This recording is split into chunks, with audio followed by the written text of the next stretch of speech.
Welcome back. That's my one ball of Prolana. It's not a lot and it's lace weight. So I want to use 3.5 millimeter hook. I also need stitch marker to mark the top of my triangle. I want to use Solomon stitch. Solomon stitch is just combination of stitches, and each stitch will look like this. You start with the slip knot and you chain one. Now the loop that is on your hook, you can extend to the length you would like to have your stitch, depending on the yarn size, depending on the yarn texture, and of course depending how much yarn you have and the project you're making. This will be variable. So I'm deciding that after doing some tests, that will be my length. Once you pull that yarn to the length you want, you work in like one chain. So let me show you the difference. Normally your hook is here and you chain one. And that same thing you will do only with extended loop. So you're doing extended, chain one. I'm holding this yarn so it's more secure, and then I pull this yarn here through. Now to secure my chain one, I will go in between my loops.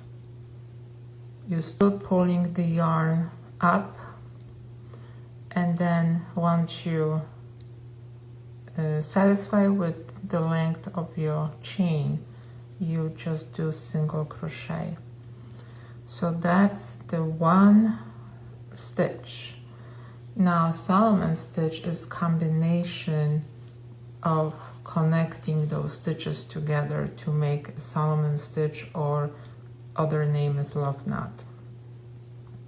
So let me show you again. You pull the yarn up to the length you wish to have. I pinch my yarn right here.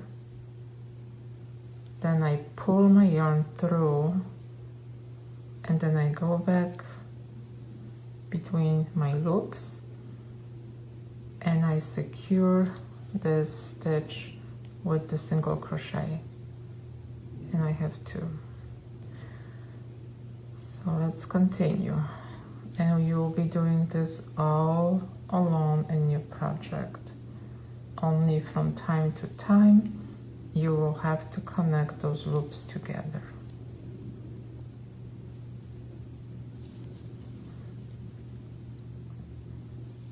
The most important thing in this stitch is to making sure that all your individual stitches are the same or similar size.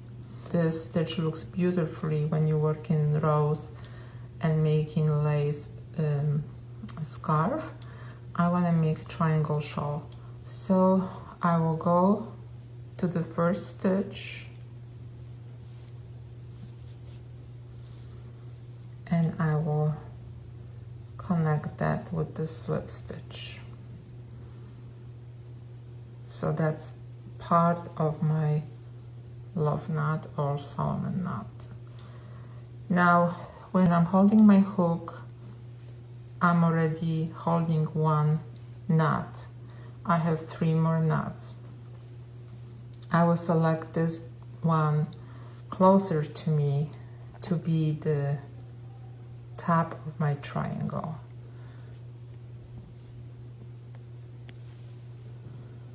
So that's the first row completed. Now we move to the second row.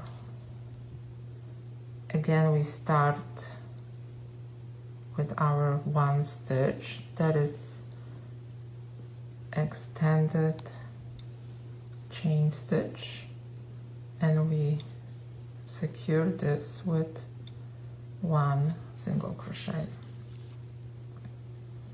One more.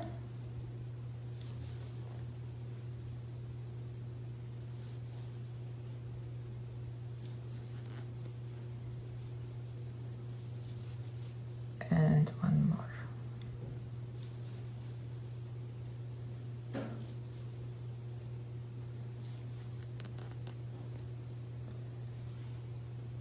So this is the bottom of my triangle. I need to connect this to the opposite stitch of my top.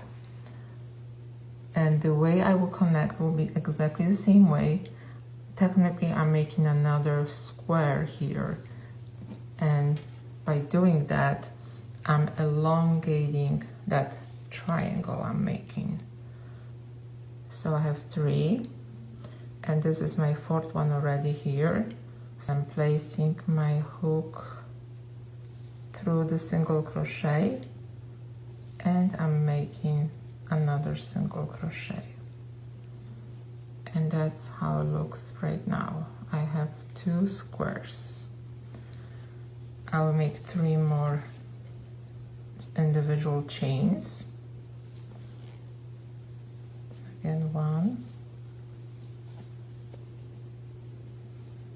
And if you need slow motion instruction how to do this chain, there is a video on my channel. 2 and 3.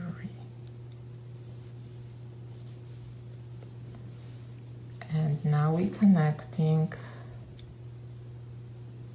and that's why I like to have the stitch marker so I know where I am, especially in the beginning of your project.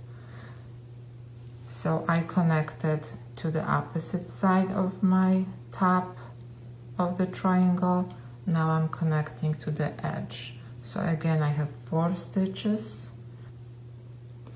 I'm placing my hook again in the single crochet, and I'm making another single crochet. So let me show you how this looks like now.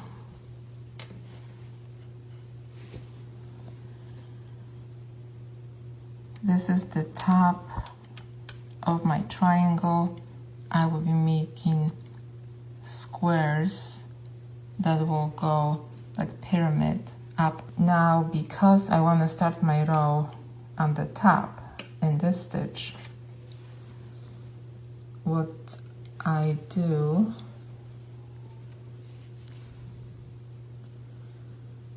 I just pull my yarn again to the same length, make another stitch, and connect this back right here with a single crochet.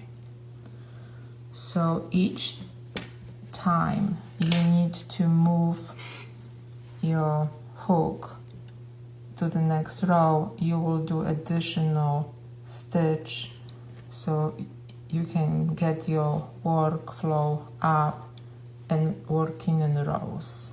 But each row will be wider and wider.